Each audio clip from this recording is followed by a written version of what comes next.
I'm here to talk about success. The first rule of success is to have a vision. You see, if you don't have a vision of where you go, and if you don't have a goal where you go, you drift around and you never end up anywhere. I mean, as you know, I was born in 1947 in Austria after the Second World War. So I was very fortunate that I stumbled onto my vision. And I didn't really like Austria when I grew up. I couldn't wait to get out of there. I couldn't see myself becoming a farmer or a worker in a factory or anything like that, even though my parents wanted me to stay there and have a normal life. But that was their vision, not mine. My vision was totally different. I felt that I was born for something special, for something unique, for something big. Then one day I went to school. I remember I was 11 years old, and they showed a documentary about America. And there they showed in this documentary the huge skyscrapers, the high-rises, the huge bridges, the 6-lane freeways, and all of this stuff. And I said to myself, that's where I want to be. I don't want to be around here with these little farmhouses and these little buildings. I want to be in America. One day after school, I walked by a store in Graz. So I went inside and I looked around, and then I saw a magazine. I saw a bodybuilding magazine that had Reg Park on the cover. Reg Park was then a 3-time Mr. Universe. And I saw him on the big screen as Hercules. I read that and I said to myself, wow, this is the blueprint for my life. This is exactly what I want to do. I want to become a bodybuilding champion just like Reg Park. I want to get into movies just like Reg Park. And I want to make millions of dollars and be rich and famous just like Reg Park. Do you know how great it felt that I knew where I was going? Imagine the majority of people don't know where they're going. I knew where I was going, that I'm going to become this bodybuilding champion just like him. So it was just a question of how do you do it? I was so relieved, because when you have a goal, when you have a vision, everything becomes easy. So people always ask me, when they saw me in the gym in the pumping iron days, they say, why is it that you're working out so hard? 5 hours a day, 6 hours a day, and you have always a smile on your face.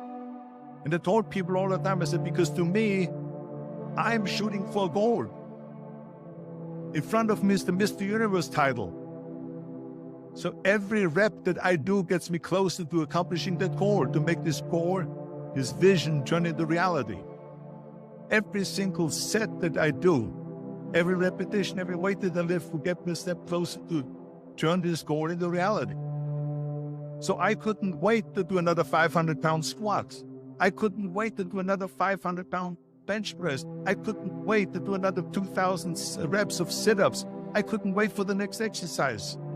With the age of 20, I went to London and I won the Mr. Universe contest as the youngest Mr. Universe ever. And it was because I had a goal. So let me tell you something, visualizing your goal and going after it makes it fun. You got to have a purpose no matter what you do in life. You got to have a purpose. 74% hate their job in America. Now, this is not much different when you come to Europe. The majority of people don't like what they're doing because they're really not doing it because they didn't have a goal and they followed this goal. They just aimlessly drift around, and then all of a sudden there's a job opening, so they get their job because you have to work. But then when you work, it's a chore. It's work.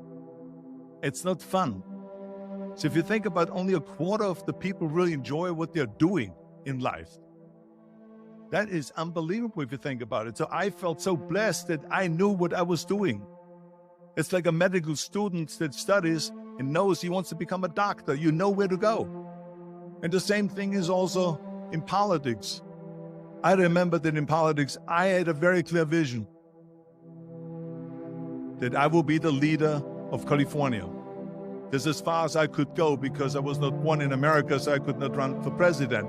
So being the governor of the 5th largest state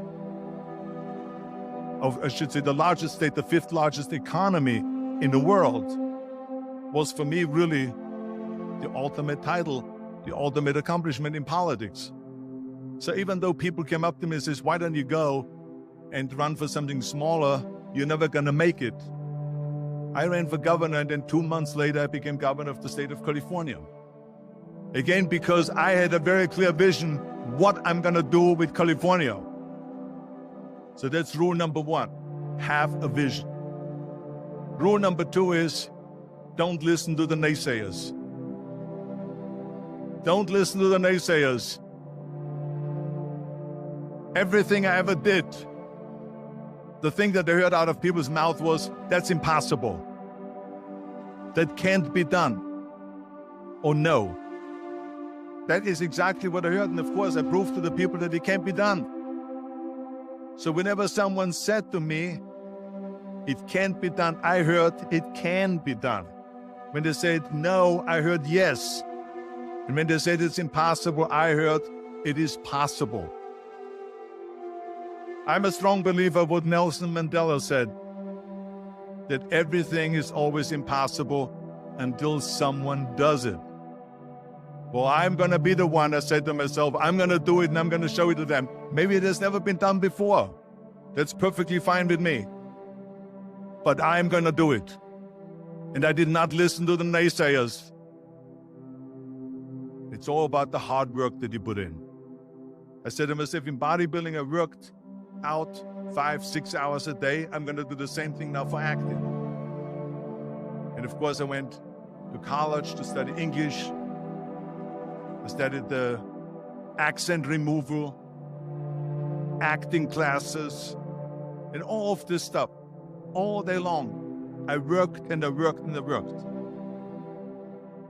And within a short period of time, I made one movie called Hercules in New York, which of course went right into the toilet. But it didn't discourage me. I still had the same vision. And then all of a sudden I did Streets of San Francisco. I did Stay Hungry and Pumping Iron and The Villain. And then all of a sudden, I was asked by Dino De Laurentiis and by Universal Studio to star in Conan the Barbarian. And after I did Conan the Barbarian, the director at the press conference said to the press, the director was John Milius. He said to the press, if we wouldn't have had Arnold, we would have had to build one. So think about that. The very body that they said can never be sold because the time is wrong. A few years later, I'm doing Conan the Barbarian, and it was the #1 hit at the box office when it came out in the summer of '82. Think about that. And the director says, if we wouldn't have had his body, we would have had to build one. So all of a sudden, my body became an asset, not a liability. And the same thing was with Terminator. After we were finished filming Terminator, Jim Cameron said to the press, if Arnold wouldn't have had that accent and talked like a machine, I think the movie wouldn't have worked. So think about that. The body and the accent that they attacked was an asset. But I didn't listen to those losers. I didn't listen to them at all. It's just the reality of it is that you cannot listen to the naysayers. So this is a very important lesson for all of you. So when someone says, no, this is a stupid idea, you in your mind, you don't have to say it, but in your mind just say this of you asshole. What do you know?